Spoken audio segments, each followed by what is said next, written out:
Todos, bem-vindo ao The Stories, episódio 8, com o Dr. Roberto Tacani, formado em agronomia e doutorado em... É produção vegetal. Isso, professor da Universidade Federal do Ceará. Exato. Tacani, obrigado por aceitar o nosso convite, né? E hoje a gente vai bater muito um papo. Nossa temática de hoje é empreendedorismo agrícola. E também vamos falar um pouquinho do livro, né? Pode ser. Pode ser também? Pode Fazer um ser. merchanzinho aqui, Ok. né? Vamos lá. Quantos livros já publicados? Roberto Tacani, como é que eu te chamo? Tacani, Roberto. Tacani, porque eu conheci ele como Tacani, eu vou chamar ele como Tacani. Quantos livros, Roberto? Eu tenho 12 livros publicados, né? Na verdade, não, são 11 livros publicados. O 12º vai estar saindo agora no primeiro semestre de 2023. Quantos livros? 11 livros publicados. Puxa, só bom trabalho, hein? Bastante coisa, hein? Assim, o pessoal sempre me pergunta, né? Tantos livros, você podia já estar aposentado, né? Pessoal, é o seguinte, livro técnico, Paulo, você não ganha dinheiro, não. A gente, quando muito, consegue vender para pagar a edição do próximo livro. Tá? Livro técnico, infelizmente, não é a mesma daqueles livros, né, que a gente conhece de best-sellers, tal. Tanto é que eu acho que nem existe best-sellers em livro técnico. Eu acho que viu? livro técnico é um público difícil, muito restrito, né? É muito difícil. Roberto, deixa eu te perguntar uma coisa para você. Muito se fala do empreendedorismo agrícola, né? Todo mundo quer montar startups, todo mundo quer montar um pequeno negócio, mas ninguém fala, eu quero montar uma horta e ser um empreendedor agrícola. Na tua opinião, isso está muito fora do contexto hoje dos negócios? Ou isso é possível? E nós estamos também num local bem complicado, né? Um semiárido, né? Praticamente. Mas você andou conseguindo fazer uns milagres aí no semiárido, né? Pois é, eu tenho um projeto, Paulo, que fica a 140, 150 quilômetros daqui, em Tejuçuoca, onde uma pequena comunidade está produzindo cactos e plantas suculentas, tá, em pequenos vasinhos, né? E esse projeto já está com 14 anos, né? E a gente está ajudando esse projeto. Inclusive, é um projeto de extensão da UFC. E esse projeto tá vivo. Esse que é o grande milagre, né?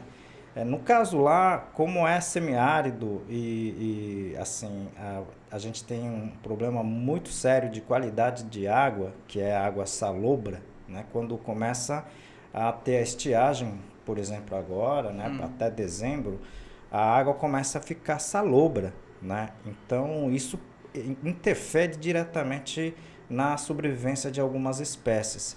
E no caso do cactus e algumas plantas chamadas suculentas, inclusive o pessoal me perguntou aqui a rosa do deserto. A rosa do deserto, existe uma grande possibilidade sim de você produzir no semiárido. A rosa do deserto qual que é? O pessoal que nos conhece aqui. A rosa do deserto, na verdade, é uma planta que ela tem a caule, né, que fica próximo ao solo, digamos, modificada para acumular água, né? E ela tem de várias cores hoje, tá? Eu acho que só não vejo ela ainda na coloração laranja, mas vermelho, roxo, negro, rajada, amarela. É da família do cactus mesmo? Não, ela não é da família do cactus. Ela é uma planta originária da região do noroeste da África até Afeganistão, se eu não me engano.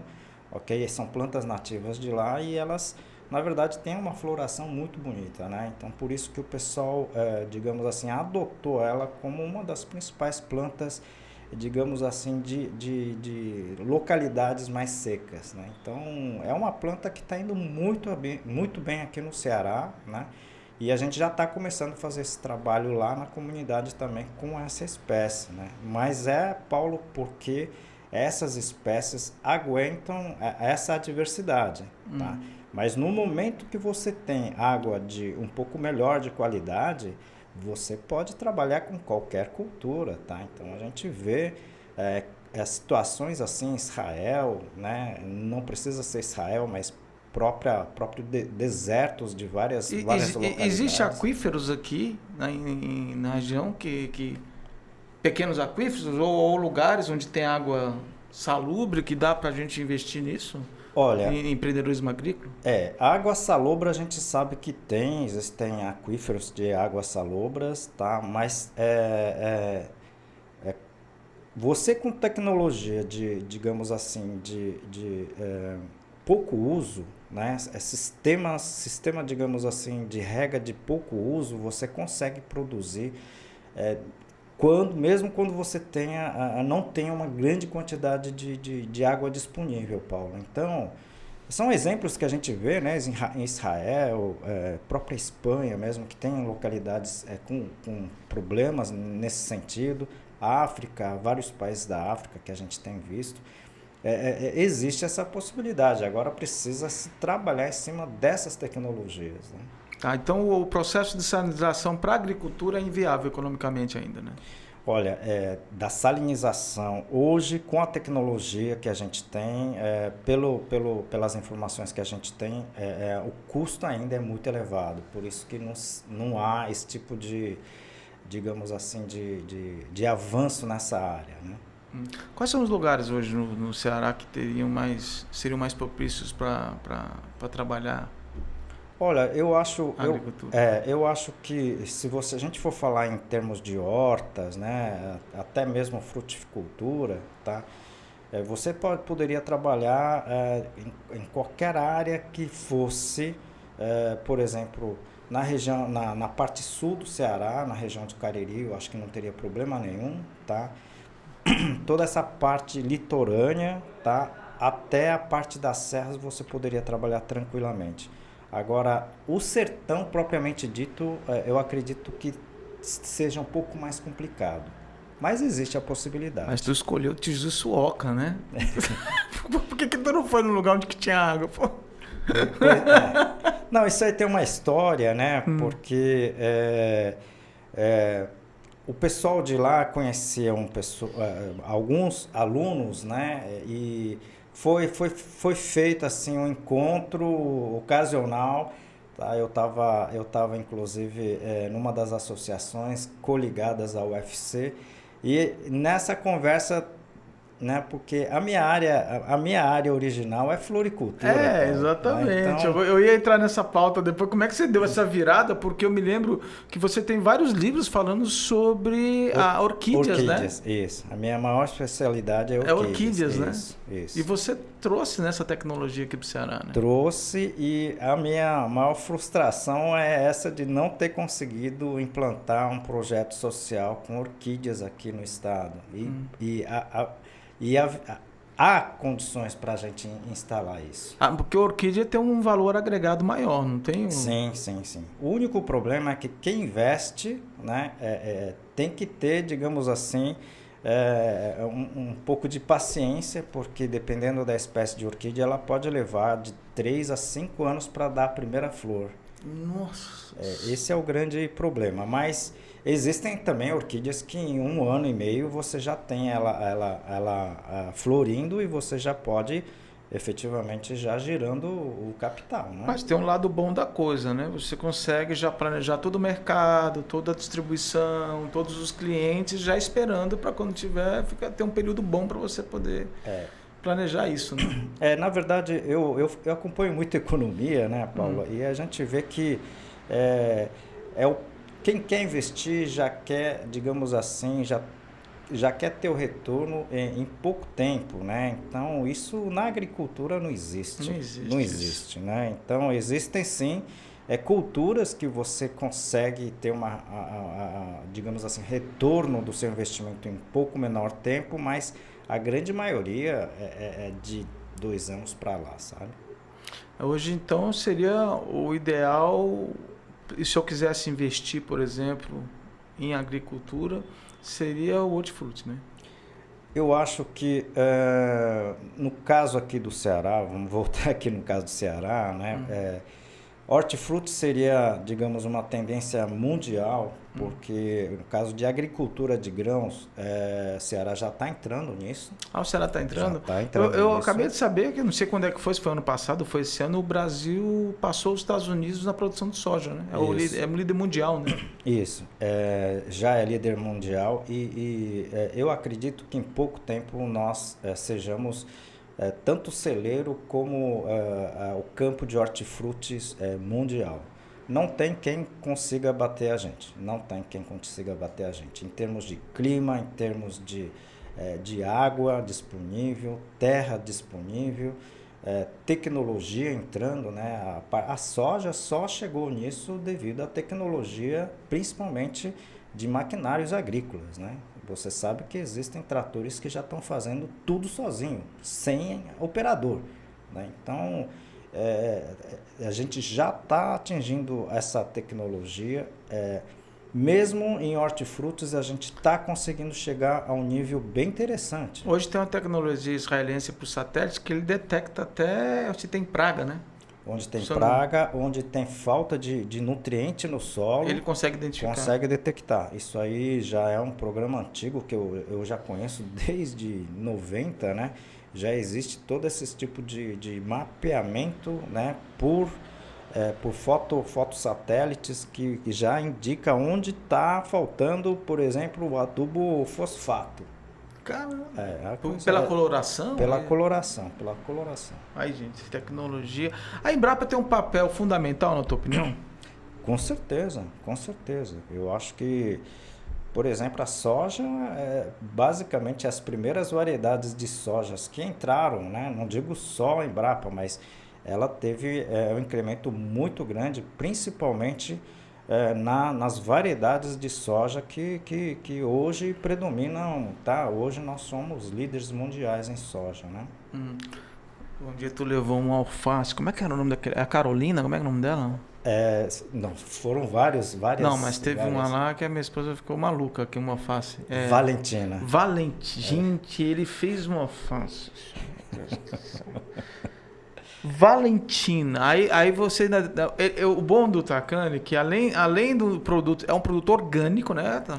Fala um pouquinho, antes de eu falar da salada que nós fizemos. Fala um pouquinho do orgânico, porque aquele ator da Globo... Marcos Palmeiras, né? Ele defende muito a agricultura sustentável, né? É complicado fazer isso, porque assim, como é que você combate? Porque existe uma indústria dos defensivos agrícolas, né? Defensivos agrícolas. Eu aprendi porque tem um amigo meu que trabalhava numa dessas empresas e eu falava agrotóxico. E ele chegava e me dava uma chibatada, ele falava assim, rapaz, não é agrotóxico não, macho. É defensivo agrícola. Eu falei, então agora aprendi, só vou falar defensivo agrícola. A função do defensivo agrícola é combater as pragas e aumentar a produtividade. Como é que você faz esse equilíbrio com o orgânico? Porque o sabor é totalmente diferente. E o que o defensivo impacta no sabor? Paulo, deixa eu te falar. O resto da saúde eu não vou falar, não. Tá? Não, tudo bem. Mas é muito fácil falar em agricultura orgânica, sem veneno, sem essas coisas tal. Mas eu acho assim, sabe? E muita gente critica sem saber, nunca produziu, né? Então, eu acho que interessante seria que as pessoas conhecessem um pouco o sistema produtivo, né? Eu fico brincando com os alunos, Paulo, é o seguinte, muitos alunos, né, principalmente a rede secundária, nunca viu uma galinha, né? Então eu fico comentando com o pessoal, né, porque uma das grandes vilãs, digamos assim, ainda hoje, né, é o tomate, né? Tomate... a produção é uma fruta, né? É uma fruta, né? E não é fácil você cultivar tomate em sistema orgânico, tá? Porque os insetos, elas, como a gente vê pelos olhos. Vermelhinho quando ali. Vê um tomate bonitinho, ela vai estar lá, né? Então, eu fico brincando também, porque todo mundo gosta de borboleta, né? Mas borboleta é uma das causadoras principais das pragas de hortifruti principalmente aí frutas e folhagens, né? Por quê? Porque as borboletas depositam os ovos e os ovos vão virar lagartas. Essas Exato. lagartas que comem, né? Inclusive, eu acho que eu já levei planta com lagarta lá para a sua casa. Já. Na verdade... Não pode ter medo disso, né? Porque não pode. Explica isso pro pessoal aqui, gente. Explica. Porque às vezes o cara vê a lagarta, joga tudo fora, que acha que tá podre, que ele confunde com verme, né? Exato. Isso prova de que esse produto tá orgânico. Então, se você que defende os orgânicos, né, vê uma lagarta, tem que dar graças a Deus. Exatamente. Tem que dar graças a Deus, né? Então, mas Paulo, voltando à alface que a gente estava falando... Alface, né? A Valentina. A Valentina. A Valentina. Tá? É nome já comercial, tá? A gente tá ganhando um merchandising aí, mas a gente está testando várias cultivares, né? A gente fala da mesma espécie, mas são vários tipos de alfaces da classe da alface crespa. Por que eu quis fazer isso, né? A gente está testando, hoje a gente já chegou a 12 variedades de alface. Então, Valentina, Elisa e várias outras. Carolina, outro dia eu levei a Michele também. Foi. Então, todos nomes de mulher, né? Mas a mais gostosa é a Carolina. Não, a Valentina. Na verdade, eu fiz esse teste, né, a nível técnico e de pesquisa também, para ver quando que ela começa a amargar. Você está entendendo? E a Valentina foi os que a gente teve resposta de conseguir manter essa planta nos canteiros sem amargar por um bom tempo.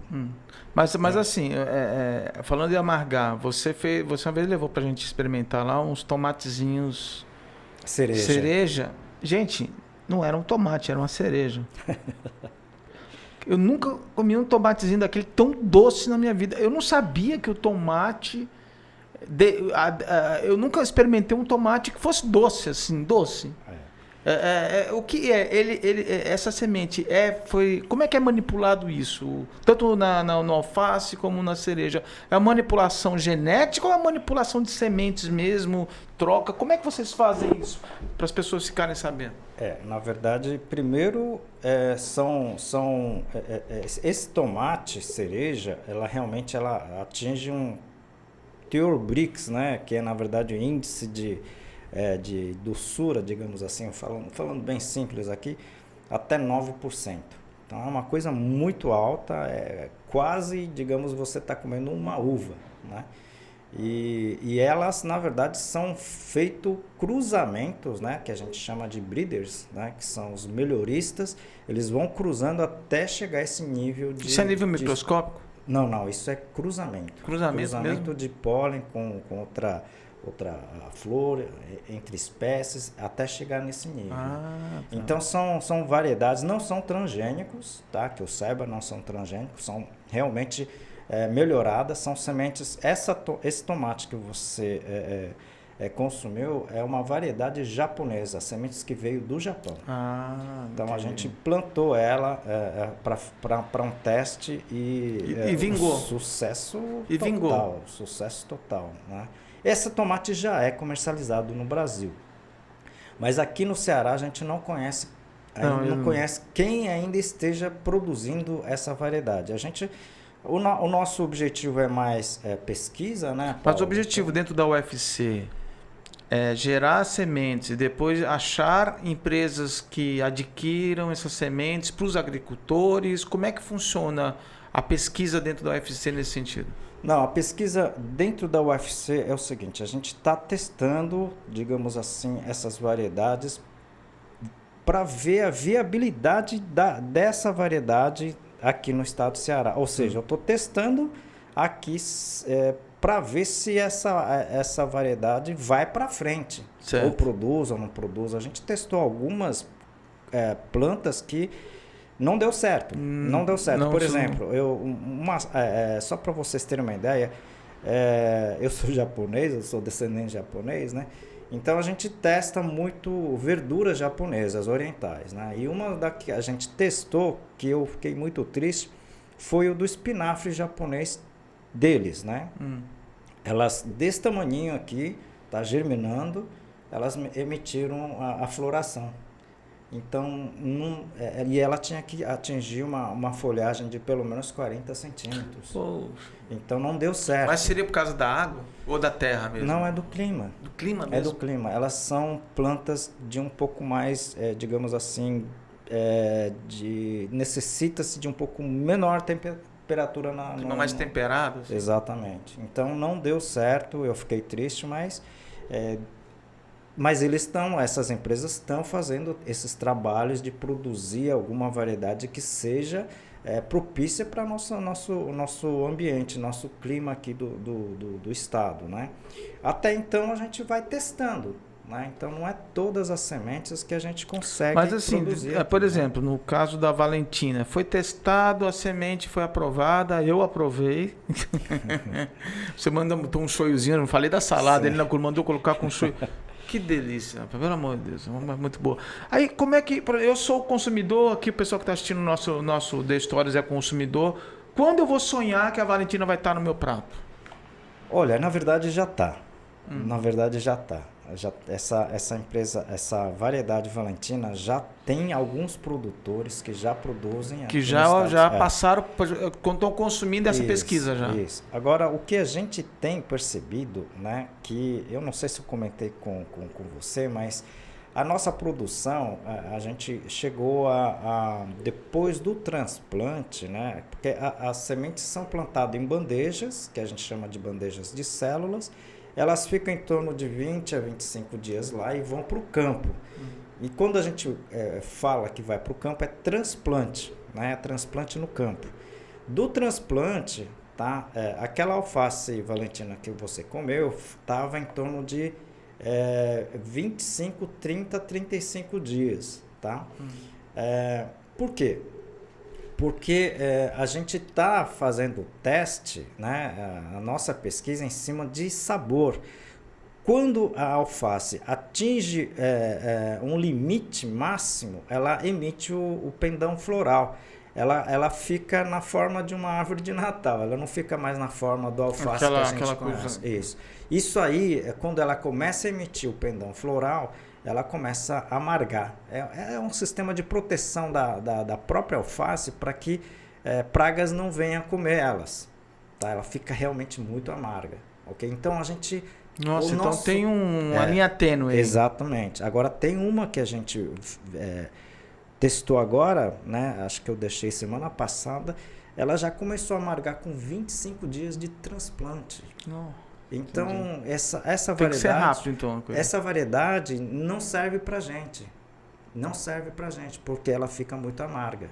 Tá? E o motivo das pessoas não comerem alface é porque tá amargo. Exatamente. Tá? Então, a Valentina, ela se mostrou mais, digamos assim, mais resistente a essa amargamento. Ao tempo de transplante. Amargamento. O amargamento. Né? Tempo de amargamento. E o que acontece? O pessoal, os produtores, já temendo esse amargamento, eles escolhem antes.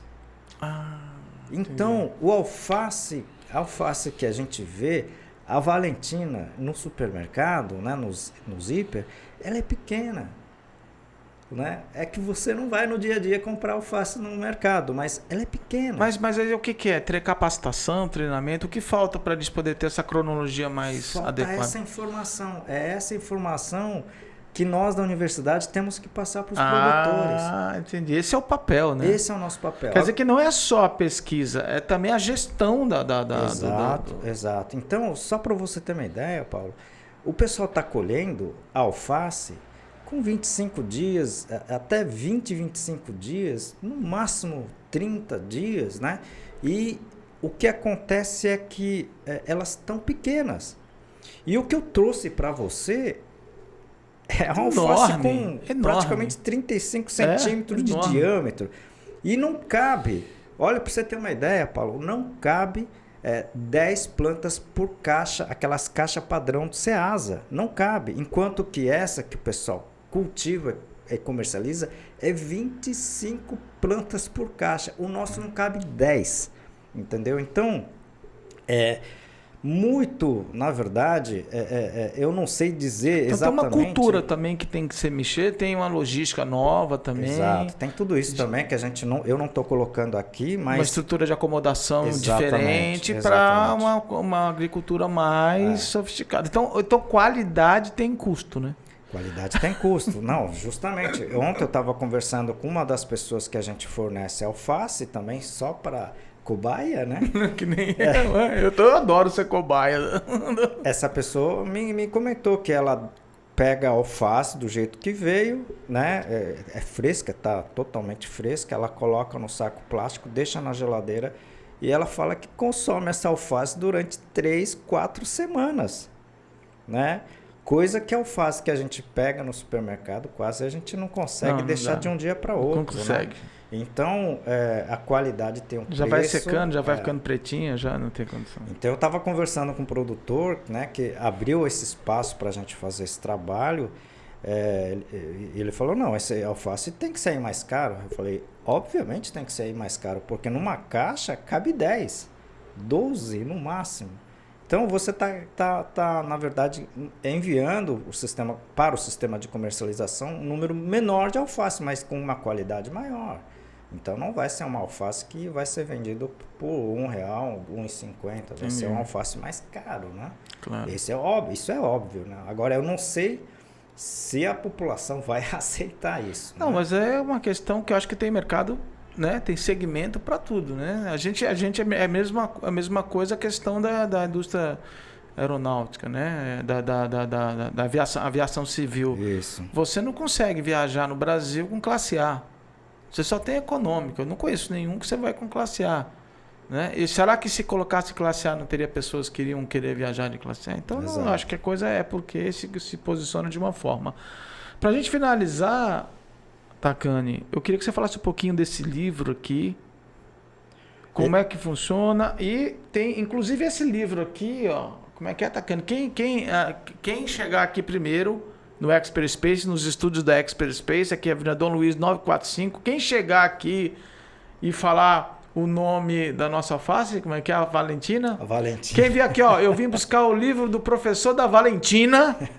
Esse é o código, hein? Aí ele vai ganhar esse livro aqui? Isso. Aê, isso, beleza. Você tem que vir aqui pegar e dizer que vim pegar o livro do professor da Valentina. Bom, esse livro, Paulo, eu fiz um formato bem diferente. Eu fiz na forma de perguntas e respostas. Na verdade, é um manual de cultivo de plantas em vaso, em recipiente, fora da terra, fora do solo. E peguei, né? Eu tenho um canal no YouTube, né? Então, fala pro pessoal como é que acha teu canal lá. O meu canal... Tá bombando o teu canal lá, né? O meu canal o meu nome, né? Roberto Takani, tá? Ou Plantas em Vasos, vocês vão encontrar. Roberto, deixa eu colocar Roberto Takani, ele já vai achar teu canal no YouTube. Isso, tá? A gente tem... Não é um estúdio como esse, né? Mas a gente grava... Não tem essa fazenda toda aqui, né? Esse drone aqui passando aqui com essa fazenda toda aqui. Mas eu passo muitas informações técnicas, mas numa linguagem simples, tá? Algumas vezes eu falo um pouco técnico demais, mas o pessoal tem elogiado bastante. Mas a gente assistindo lá, dá pra gente plantar alguma coisa em casa, uns vasos, Sim, com certeza. Eu já vários, digamos assim... Uma hortinha, dá pra fazer uma hortinha, pra voltar aquela história de eu começa lá no fundo do quintal, com sua hortinha, aí você vai crescendo, depois você compra o terreninho e vai indo, né? Não, eu tenho gente que mora em apartamento, apertamento, segundo a pessoa. Mas vai precisar de galinha, né? Porque o esterco não precisa das galinhas. Você pode adquirir isso aí, não tem problema. Tem uma história bacana das galinhas, cara, que a galinha, na verdade, eu fiquei vendo no History Channel, a galinha, era uma suvela antes da Segunda Guerra Mundial, né? Ela não tinha peito, era uma suvela, era um bicho que não dava para comer, era tudo seco. Aí teve um concurso nos Estados Unidos para você engrossar a bicha, né? Então, esse frango que você come, ele é transgênico, né? Porque foi foi feito um trabalho nele para aumentar o peito e tudo mais, né? Na verdade, não é transgênico, é melhoramento também. É melhoramento cruzamento de várias espécies de galinha, né? Vamos falar assim, não é espécies, mas várias No caso de animais eu não Então, sei, mas são vários tipos. Eles né? não trabalharam, né? Porque na década de 40 não tinha, né? Não tinha transgenia. Ela começou quando, Roberto? A transgenia começou no final da década de 80, quando começou a ter efetivamente as manipulações genéticas de cromossomo, né? De alelos de cromossomo. Isso é uma tecnologia muito moderna, né? Então, tá. de 90 para cá, quando a gente começou a falar naquela ovelha Dolly, né? Isso. Na verdade, essas clonagem. Então, é uma coisa muito recente. Esses dados mais antigos cruzamento tradicional. Esse livro aqui, junto com o teu canal, te dá a possibilidade de a gente colocar as plantinhas, plantar as plantinhas, cuidar de algumas plantas? Com certeza, com certeza. Que nem eu estava falando, eu comecei lá nesse canal, eu ensino com as sementes, por exemplo, você plantar em bandejinha de plástico. Esses bandejinhas de frutas que vocês comem transparente, vocês podem colocar lá em substrato que pode ser adquirido. O pessoal produz alface, coloca-se em ambiente que tenha sol, que normalmente é varanda ou num ambiente que tenha maior sol, e o pessoal tem conseguido produzir alface, rabanete no seu apartamento. É mesmo? Isso, na verdade, são inscritos no nosso canal, são ouvintes do nosso canal que já tem relatado isso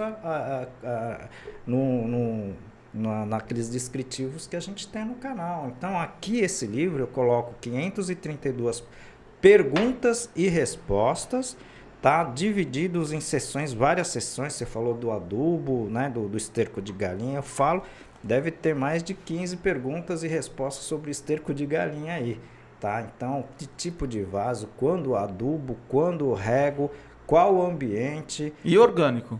É tudo. Não, a gente fala o químico também, tem tá? Tem um químico. Não, mas eu não falo de defensivo. Não falo. Eu tento falar principalmente das formas alternativas de controle de pragas. Existe essa possibilidade, né? Ontem mesmo eu estava conversando com alguns alunos, o pessoal está tendo muito problema de ácaro, que é ácaro. É o ácaro, na verdade, que causa problema nas plantas. Ácaro não é só no colchão, não, né? Não. Então ela tem problema nas plantas. E eu, normalmente, no orquidário, a gente controlava como? Com a rega, derrubando o ácaro no chão. Então, ela vai morrer? Não morre, mas o ciclo do ácaro é em torno de 20 dias. Ela caiu no solo, ela até voltar, ela já está quase morta. Então, é assim que a gente tem controlado na forma alternativa. Obviamente que num campo de 10 mil hectares de alface, você não vai conseguir fazer isso, tá? Então, existem outras situações e outras possibilidades. Mas dentro de casa, dentro de cada pequena horta, você pode trabalhar. Isso todas essas dicas tem no livro, todas? Tem no livro, são 532 perguntas. Então as pestezinhas todas você diz, ó, pode ter cuidado com esse cara, é desse jeito, tal. Aqui. Esse livro, na verdade, eu acho que vai aumentar, né? É 532, daqui a pouco já vai estar no 1000, né? Mas eu acredito que vai ajudar muito, porque não existe livro sobre esse assunto. Não, né? Acho que o meu é o primeiro. Eu acho que pode ajudar bastante. Mas ele é um livro técnico, mas ele é um livro que pode ser acessado por qualquer pessoa, né? Que queira plantar dentro de casa. Se você falou até apartamento, né? Tanto é que a maioria das perguntas foram feitas por iniciantes, né? Que a gente coloca aqui, tá? Ok, gente, estamos chegando no final. Roberto, se eles entrarem em contato pelo YouTube, você explica como é que eles têm acesso ao livro? Você pode adquirir. Eu estava comentando com você, são poucos livros que a gente consegue editar e principalmente mandar na gráfica, né? Eu confesso a você, eu não tenho mais do que 30 livros desse livro. Ih, gente, corre, porque não vai ter jeito, já está acabando. E na verdade, assim, eu acho que pode ajudar, mas também eu tenho esse livro pelo e-book no Amazon, né? Ah, beleza. E assim, eu tenho vários vídeos no YouTube, na verdade já são quase 800 vídeos. Já está em 800 vídeos. 800 vídeos e eu tenho certeza que um desses vídeos vai ajudar, ou vários podem ajudar, tá? Se vocês puderem visitar o meu canal YouTube, tá como Roberto Tacani, ou plantas em vasos, vocês vão me encontrar, ok? É isso aí, gente. Então, até o próximo episódio do The Stories. Takane, muito obrigado aí pela entrevista. Eu que agradeço, Paulo, e fico à disposição. E o pessoal também que quiser entrar em contato, vem aqui, né, para pegar o livro. Isso. O primeiro que vier aqui falar, eu quero o livro do professor Roberto Takane da Valentina. Se não falar Valentina, eu não entrego o livro, não.